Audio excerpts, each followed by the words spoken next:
Welcome to the Startempire Wire Founders Podcast, where we make entrepreneurial founders a top priority. Each episode features risk takers, business builders, community shapers, institutional and government supporters in our local startup ecosystem. Tune in weekly to hear all about what's happening with the movers and the shakers of Southern California's Inland Empire and beyond. All right, ladies and gentlemen, welcome back to another episode of the Founders Podcast. Today, I'm here with Kiran of Mapsol. We're going to get into everything that he does with the technology that he's building, and you're going to love it. So right now, Kiran, tell us who you are and what you're about. All right. So my name is Kiran Manchikanti, as you said, and I have a PhD in mapping technology, and I've been with this industry for 20 years. And Mapsol is my brainchild, my startup company. I'm trying to develop software for the end users. So mapping technologies have been around for a long time, but they've been always a specialty. You always need an expert to get your job done, and it takes sometimes days to weeks, sometimes even months to get all the the data together and get your answers. But my mission is to demystify all that complexity and simplify it for the end users. A lot of end users like engineers, geologists, farmers, transportation engineers, planners, land developers, they all need maps on a daily basis, but they don't get to access them easily. When I say maps, it's just not a single map, but an ability to overlay multiple kinds of maps like street networks, satellite maps is something that we all know, but like if you want to overlay fault data for land development or groundwater data, if you want to buy a new piece of land, or the land developers working on it, or geologists working on it, or seismic data or weather data you want to include into the mapping system. So it's about bringing multiple layers of data together to make answers ready and easy. And I'm demystifying and democratizing that process.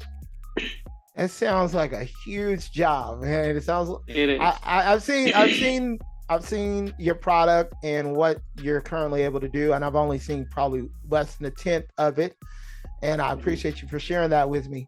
Where, as we get started, like, where did the inspiration come for you to pursue this PhD and actually for you to get involved with this technology? That's a very interesting question, because geospatial passion or geospatial thinking has been my passion for like forever, I guess, because I had started as an undergrad student trying to do something in GIS at the time in 1998. And so while I was still in India, but when I first heard of this science called GIS, I didn't have any access. Like I didn't know where to go, what to do. But then I ended up in grad school trying to explore this, and I got my PhD from that. And then I still figured that a lot of people out there are still in the same place as I was 10, 15 years ago at the time. Yeah. And especially when there could be advanced solutions easily, quickly made, but even the simplest of the solutions are a complex process, then I figured there's great room to make this whole GIS process much more simplified and brought to the end user. So that's the reason why Mapsol was born. Wow. All right. So you were born in India, and you went to college. Did you go to college in India as well? And yeah, I did my undergrad in India, and I got here to Wisconsin, Madison for my master's and PhD. And now you're actually a part of the Riverside Excite Startup Accelerator. That's where I've met you. So, yes, exactly. Yeah, tell us about that. Go ahead. Yeah. I also teach at the USC, just to add that. Yeah. I also teach part-time at the USC.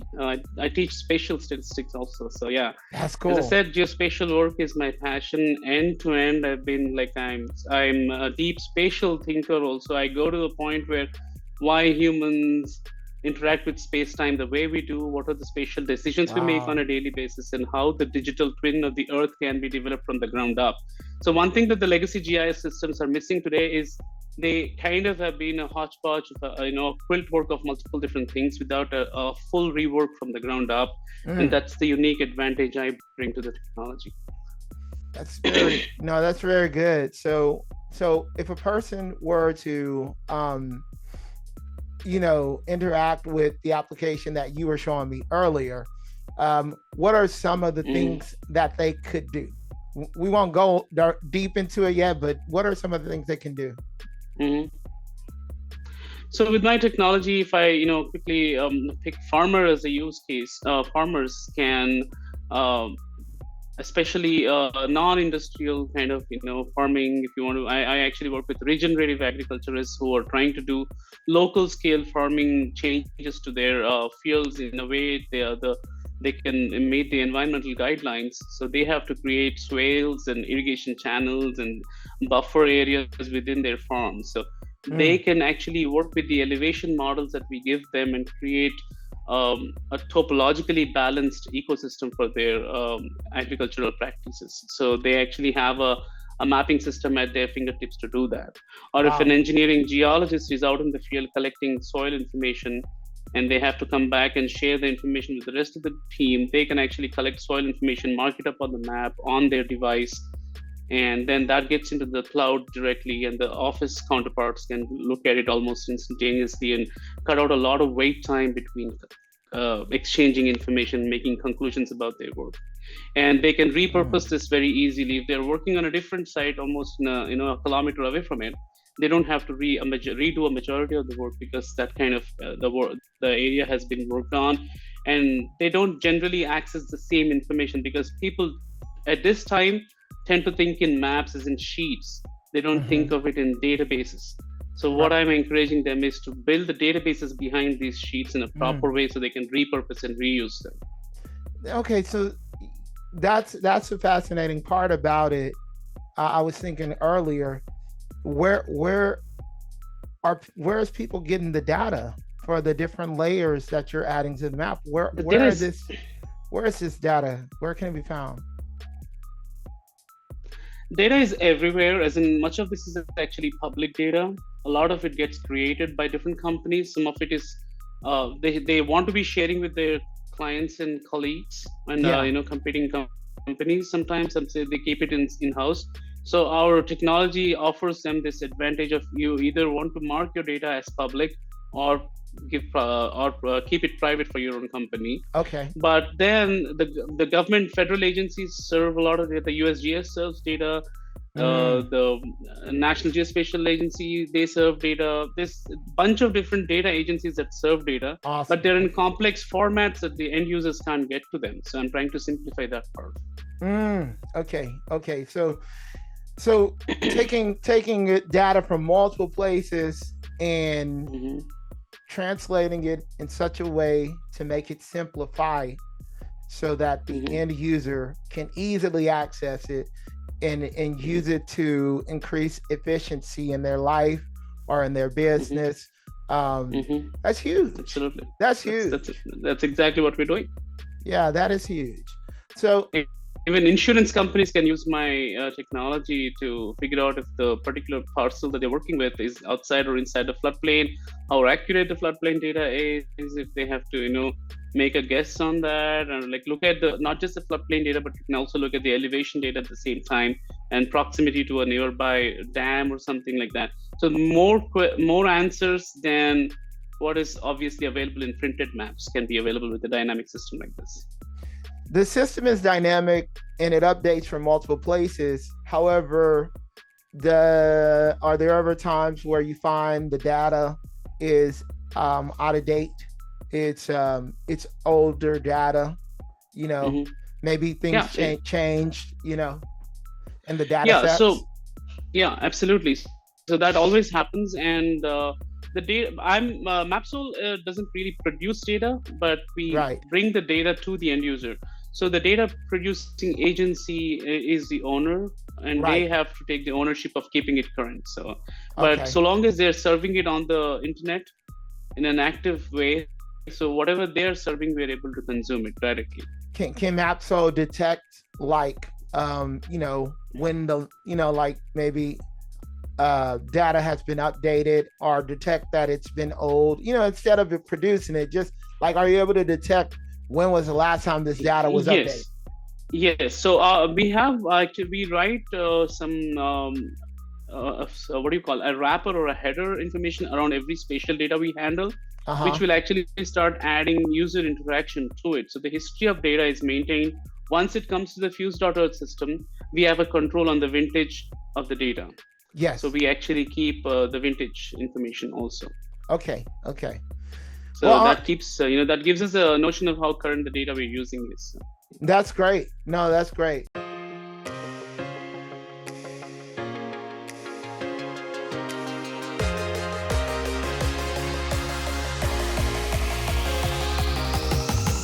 The Inland Empire startup ecosystem industry is tremendously fragmented.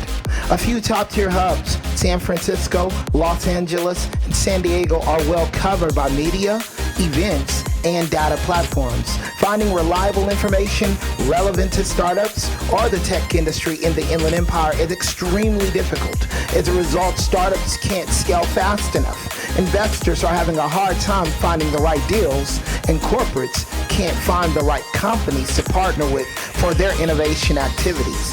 Startempire Wire, the leading Inland Empire startup publication, is providing the Inland Empire startup ecosystem with the most accurate, engaging business and financial data, events, and news. Our reach of entrepreneurs, C-level executives, angels, VC investors, startup employees, key management at innovative corporates, and big tech is the solution for your B2B or B2C needs. As we build out our platform, we're looking for partners. This is your opportunity to get in on the ground level. If you're looking to align yourself with the local and growing startup and tech ecosystem of the Inland Empire, we have created the platform to get your name noticed and the opportunity for you to grow the recognition of your brand. Contact us today for availability and pricing options. We look forward to our partnership with you.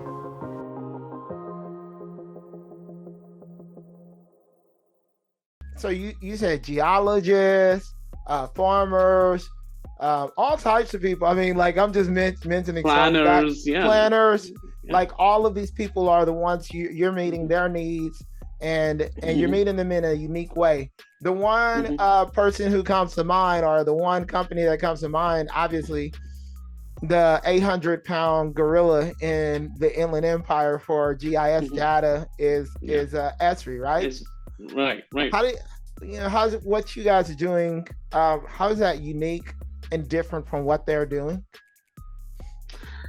As you exactly said, Esri is the 800-pound gorilla. So we all grew up as GIS professionals learning through Esri software, but Esri has its own advantages of being the legacy system, but it's also disadvantages of the legacy system, because in order to get going with an Esri system, you have to go take a semester or two of classes, or at least sit through a lot of professional training. What we are trying to do is cut down all of that, and because of the legacy nature of the Esri systems, there is a lot of process involved in getting a particular data set to the end answers. Okay. So the distance between data to answers is relatively high for Esri. We are trying to reduce that. Data to answers, the time between data to answers is something that we are reducing by taking away a lot of process complexity. Okay. So that's the demystification we are doing.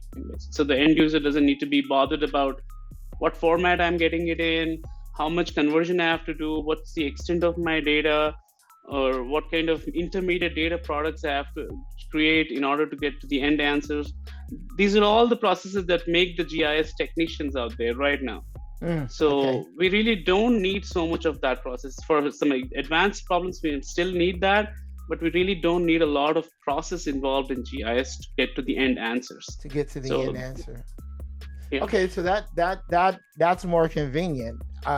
Absolutely. And that increases efficiency.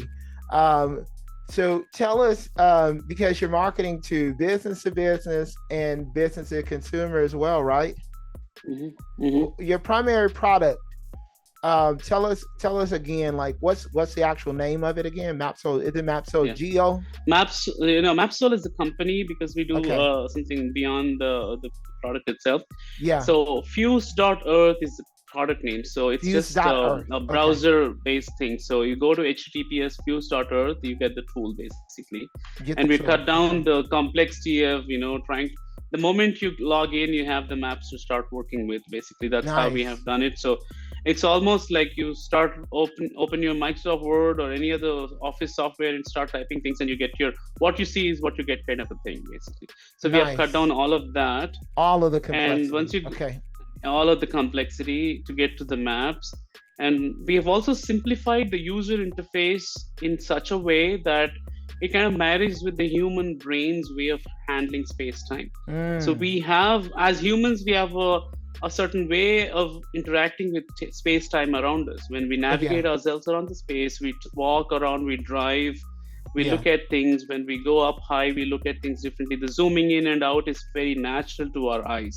Okay. So the Okay. way we try to capture those kinds of elements into our user interface. That's Oh, another that's big cool. advantage we have against SD or any Esri. other Yes. established Yeah. GIS software, because we are bringing the human interaction into this system Okay. directly based on the human perspective.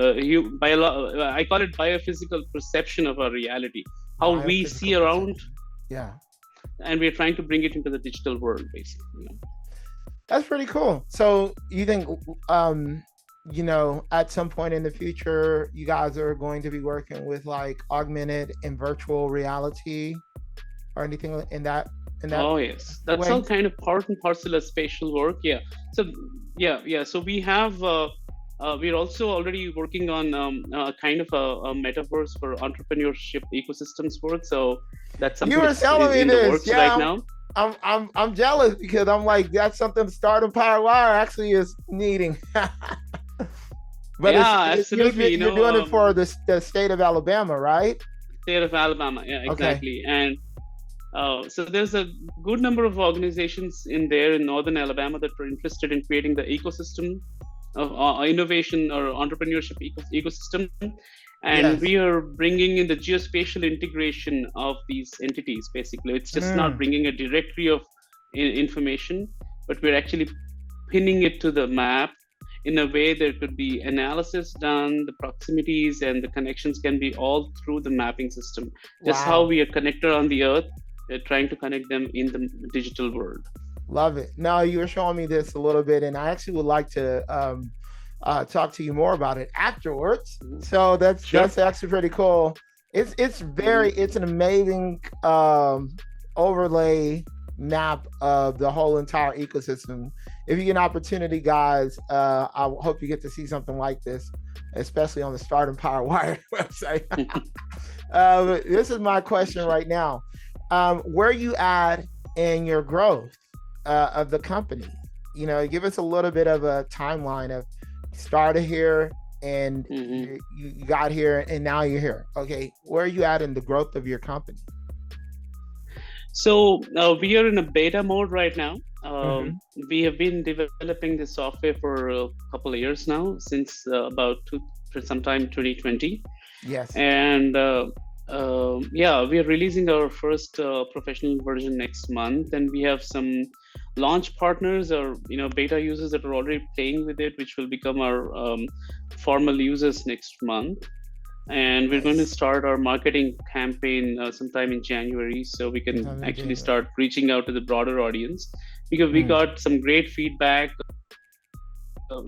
Some of them said like this, yeah, you made the tool of my dreams, is one of my clients said to me. That's So awesome. That's literally, and great. he was able to pull together some data sets from a legal document about a parcel Yeah. from 70 years ago, where we Wow. had no way of mapping it out. He Wow. could bring it to the real world mapping system in less than 30 seconds on the browser. And he was like literally jaw dropped, and like a kid in a candy That's shop, he was like, show me more, kind of a thing. well, So it was man. amazing. I can tell you, I rarely have those mind-boggling moments where like this is amazing. This app is amazing. When you were showing me Uh, earlier, I'm like, this is amazing. This looks amazing. I'm telling you, just recently I had that with Chat GPT. If you've ever had a chance to look at Chat GPT, Not um, really, yeah. oh yeah, Chat GPT right now. If you get an opportunity to check it out, it Sure. is generative a generative artificial intelligence thing put out by OpenAI. And Mm-hmm. right now, like, it's mind-boggling as well. But what you're doing Nice. is awesome. I'm gonna tell you. I'm not gonna say Thank it's you. on. Maybe it is on the level of GPT, but now it's actually AI. Are you using AI Yeah. or machine learning in what you're doing yet? Yes. So not right now, but we will be doing. So what we're doing is we're actually on a very big mission here. So the Yeah. ultimate goal of Mapsol to be create a compiler, a computing language Okay. for spatial computing, where that's when Mm, this XR stuff can tie into our work very easily. We okay. have some data models that we had built in order to make spatial computing easy. So our compiler understands direction, orientation, proximity, and adjacency, like addition and subtraction, basically. Okay. So That's once that happens, a lot of AI comes in, basically. So we are okay. in the line to do that, but we're beginning with the end user interface to first demystify and bring the user base to our product. Bring the user base. That makes sense. Yeah. Let me ask you. Um, when it comes to, like, where you guys are at, have you raised any funds, or have you been completely bootstrapped up until this point? Yeah, we're completely bootstrapped up until this point with some friends and family support, of course. But we are going for possible professional investment next quarter, like first quarter 2023. First quarter of 2023. Investors, Mm-hmm. if you're listening to that, might want to do some due diligence with Kiran on his product and Absolutely. what he does. So Yeah, what are we're putting together a team to do all the preparation for getting in front of the VCs or even okay, angels to begin with. So yep, nice, we're in the nice. process. That's cool. So you're getting like Mm-hmm. all, like, your pitch deck ready and all of that stuff. Yeah. Okay, Yeah, that's cool. yeah, we have all that stuff ready. We're working on our financials right now, and we also have a legal company representing us from the Silicon Valley, so it's a big thing for us. Nice. Fenwick is a company that's trying is representing us. They believe in our company a lot. It's been 2 years. What's the They've name given us again? some You great said help. Fanwick. Fenwick, Fenwick. Okay, okay, Fenwick. Okay, Yeah, wow. it's a So big name in Silicon Valley. okay, now I never heard of him, so I'm gonna have to look him up now. Please Because do. yeah. So how did you guys get in touch with them? Did you reach out?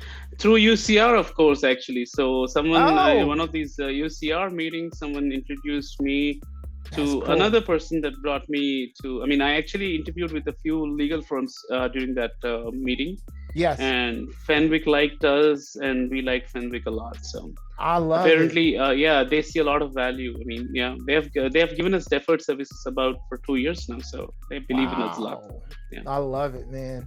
Yeah, no, it's such a good environment, man. And I think UCR is doing great in this Oh region yeah, to help definitely. Yeah. startups, and excite Riverside. I mean, I love what we have going on here. And a lot of people, Oh yeah.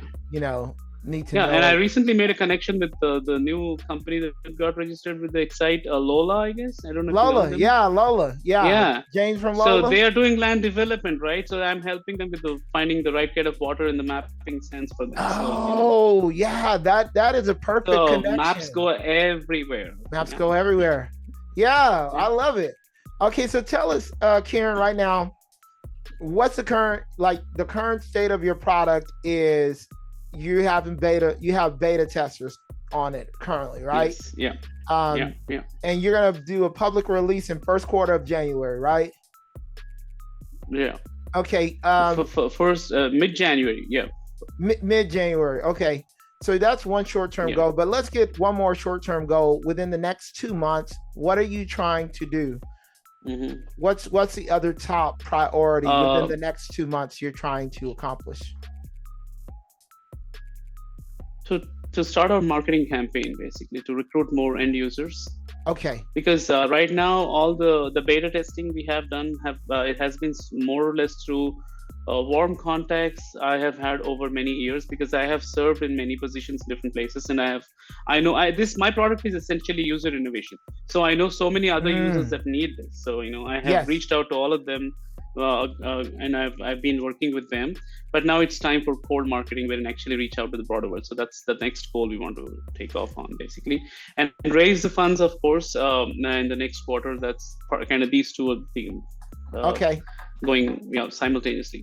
And those end users would go to fuse.earth to start becoming a core consumers of your product. Okay. So yeah, we if you're signing up as a company, so we go through some setting up of enterprise account. So whatever you're working as in your company stays within your company. If you don't want it to be shared, basically it's all on the cloud.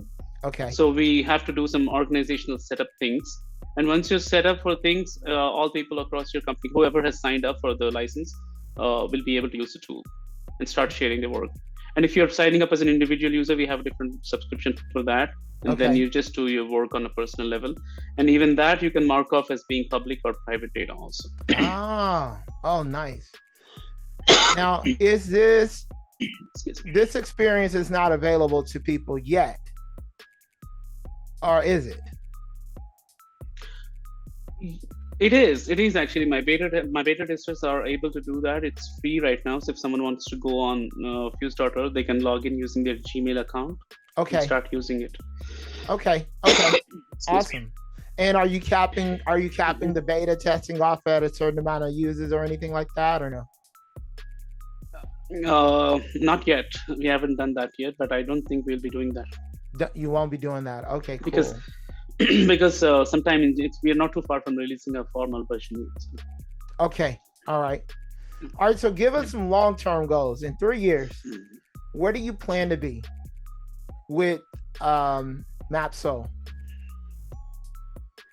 So we hope to reach a good 1,000+ users by the end of 2024. Okay. With what we have. And we also have 5 different packages. So one is a play package. Ours is actually a freemium model where we call play. Play is like free for anybody to just do something beyond what Google Maps does for you. So we also leverage Google and Bing and everything in our system. So first thing is play for people to simply log in and use it with a Gmail account.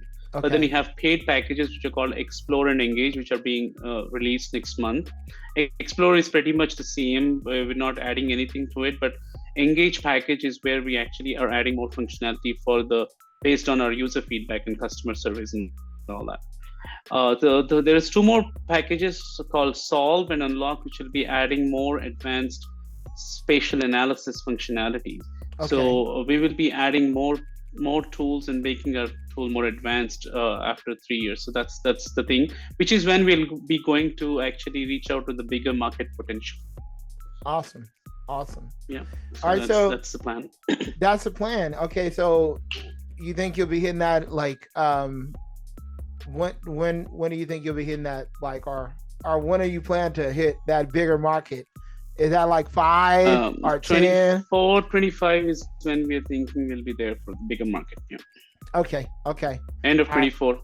End of 24. Okay. So if we just go way out in the future, in 10 years, what do you see Mapsol being? Mapsol being used for census. For census. Like census data. Okay. So if you want to submit your census, you just go on Mapsol and do it. Hey, that's huge. Where we want to reach. Yeah. No, that's huge. Awesome. That's the level of popularity we're shooting for, basically. Yeah. So kind of like you said earlier, Microsoft Word, everybody has it, right? Yeah, exactly. And so, I mean, that's a big vision, becoming a household name. Are you guys releasing a mobile app as well? Yes, we do have a mobile app, actually. Yeah. Already have one? Yeah. Android and iPhone? Yes, I mean the iPhone thing is going through some kind of updates right now, but the Android thing is available. Android is available. Man, I'm gonna have to download it. I'm impressed because iPhone UCB first. I'm like, I love Android. My phone is an Android phone. I'm an Android person too. My team's Android, so we chose to, and our clients are Android right now. So we first put the Android thing out, and we're adding some, doing some cleanup for iOS also. Okay, and if they go to fuse.earth, they can get the link to the Android application as well from that website? No, right now it's like you have to reach out to us in order to give that out, because we have selective users using the mobile app right now. Right. Okay, I get you. So it's still beta testing that as well. Awesome. Yeah, absolutely. All right. So, in closing, tell us all of the places they can find you at right now, and then any upcoming dates that you have. Tell us about those after that as well. So, where can they find you? Where can they connect with you? Somebody wants to beta test. If somebody wants to find out about how they can invest into your company, all of the above. So our website is the first place to go to, mapsolgeo.com, mapsolgeo.com. We are on LinkedIn, we are on Twitter, we are on Facebook, we are on Slack, if someone wants to connect. And nice.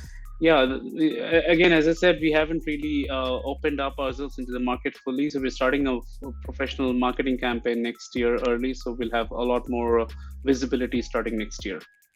Very cool. Very cool. Yeah. Kiran, thank you for coming on the Founders Podcast, man. This actually was very good. Thank you. Yeah. And ladies and gentlemen, make sure you check out mapsolgeo.com. Connect with Kiran on LinkedIn, connect with him on, Facebook, any of the platforms that he mentioned. Now, in upcoming dates, get ready for next year when they're going to be pushing out their actual, it's going to be the live, you're going to be doing the marketing campaign, right? Yes. Okay, yeah, cool. We'll be putting out some PR and all that stuff also next we're just waiting for the tool to be wrapped up right after holidays. So sometime second to third week of January, we'll have a grand opening. Basically. Awesome. So keep Kiran in mind, guys, and contact him, reach out to him for any connections. Ladies and gentlemen, thank you for tuning in to another episode of the Founders Podcast. We want to thank Kiran for coming on. Thank you for coming on, Kiran, to the Founders Podcast. Thank you. Thank you very much. Thanks a lot. This is a great opportunity. Yeah. You got any last thing you want to tell our viewers before we go? Yeah. I mean, maybe a little a poetic way of saying it, but I have this thing that says, bees can hear shapes, bats can hear shapes, bees can dance maps, and I say people can use GIS. So let me rephrase it. No, bats can hear shapes. So bats actually operate through ultrasonic geometry. Yeah. So they actually map out geometries using their sound frequencies. Yes. And bees actually dance in maps. So spatial thinking is very, very innate to humans also. And geospatial technologies are the next big thing that everybody will be interacting with space-time in a whole different wavelength, actually. So be it XR, huge. Be it the metaverses, be it spatial technologies, the satellite companies, everything is kind of the next level of technology we are moving to. So human civilization is going to a next level of awareness through geospatial technologies is what I strongly believe. I love it. Thank you so much. Thank you so much. Ladies and gentlemen. Thank you. Thank you for tuning in. We publish this podcast twice a week. Make sure you click like, subscribe, share this with 2 or 3 people you know. And if you just don't like watching videos, we're on iTunes, all of the major podcast platforms, Spotify. Check us out there. Give us a 5-star rating. Ladies and gentlemen, have a great day. Peace. Thank you.